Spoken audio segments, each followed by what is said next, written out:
They will carry it alone until it breaks them, and they will call that strength. There is a certain kind of person who lives among us, unremarkable in appearance, yet operating under a silent code that governs every interaction, every relationship, every moment of vulnerability. They are the ones who say "I'm fine" when their world is collapsing. The ones who smile through fractures. The ones who would rather drown than reach for an outstretched hand. This is not about independence. This is not about capability. This is about something far more primal, far more wounded. We are living in 2026, in an age that has commodified authenticity and turned suffering into content. Everyone is sharing, performing, exposing their wounds for an audience that scrolls past without truly seeing. In this landscape, those who refuse to ask for help might seem like relics from another era. But their numbers are growing. Because when vulnerability becomes performance, true need learns to hide.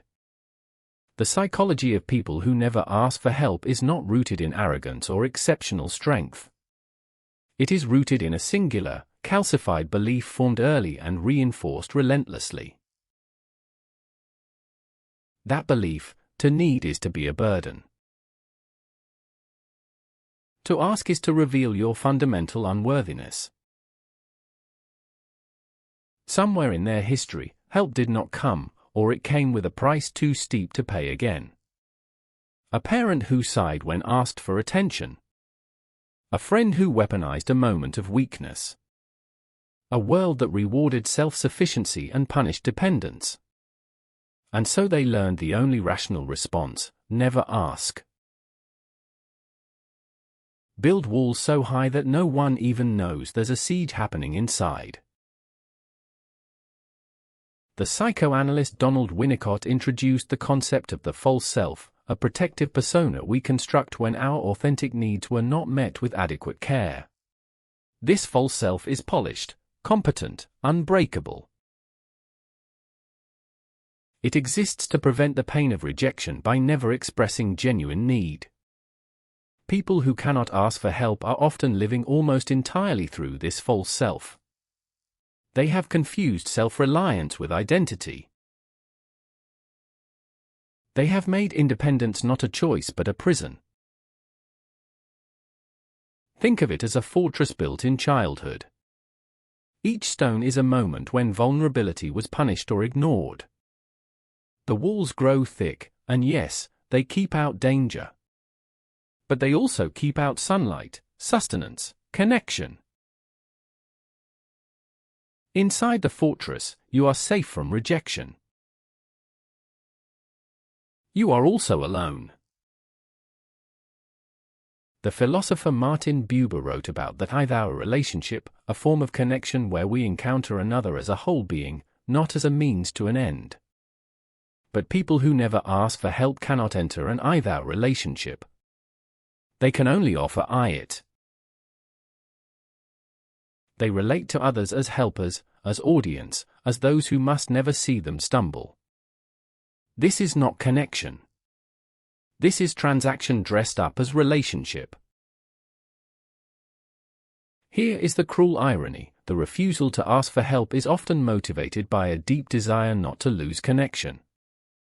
They fear that revealing need will drive others away. But the mask they wear to prevent this loss guarantees a subtler, more complete isolation. No one truly knows them. And they know this. They feel it in the hollow applause when they succeed alone, in the silence when they weep in private. The defense mechanism that once protected them has become the very thing preventing the intimacy they long for. Self-reliance, taken to its extreme, is not strength. It is self-erasure. It is the slow starvation of the parts of you that need witness, need comfort, need the radical vulnerability of being seen in your incompleteness. And still, they carry on. collapsing inward while projecting control outward. Until something breaks. A body that will no longer cooperate. A mind that fractures under the weight of repressed need. A life that, despite all its accomplishments, feels fundamentally empty. Because you cannot build a meaningful existence on the foundation of never being known. Let us invert the entire framework. What if the people who never ask for help are not the strong ones? What if they are the most afraid? Strength is not the absence of need. Strength is the courage to stand in your need without shame.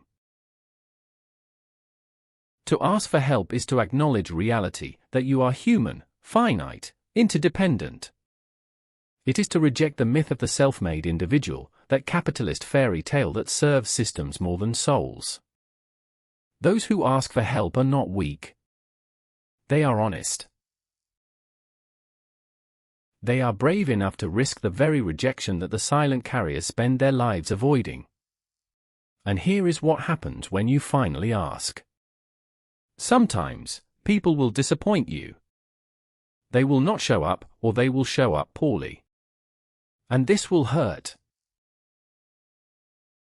But sometimes, someone will meet you in your need with gentleness, with presence, with the kind of care that rewrites your understanding of what is possible between people. And that single moment can begin to dismantle a lifetime of walls. The refusal to ask for help keeps you safe from disappointment. But it also keeps you safe from love. Real love, the kind that sees you struggling and does not turn away. And maybe that is the real fear underneath it all, not that others cannot help, but that they might, and in doing so, reveal that you were always worthy of care, even when you believed you were not. There is a Zen story about a monk who carried a heavy stone everywhere he went. When asked why, he said it reminded him of his burdens. His teacher asked, "And when will you put it down?" The monk had no answer. You are carrying stones that no one asked you to carry. You are collapsing under weight that was never yours to bear alone. And you are calling this duty, calling this strength, calling this virtue. But the body knows better. The body is screaming in the language of exhaustion, of illness, of nights spent staring at ceilings while the mind catalogues everything you must handle alone. Listen to it. If you are someone who has never learned to ask for help, start small. Not with your deepest wound, not with your most shameful need. Start with something minor. Ask someone to grab you a coffee while they're up. Ask a friend if they have time to listen for 10 minutes. Notice what happens in your body when you ask. The tightness, the fear, the certainty that you are now a burden.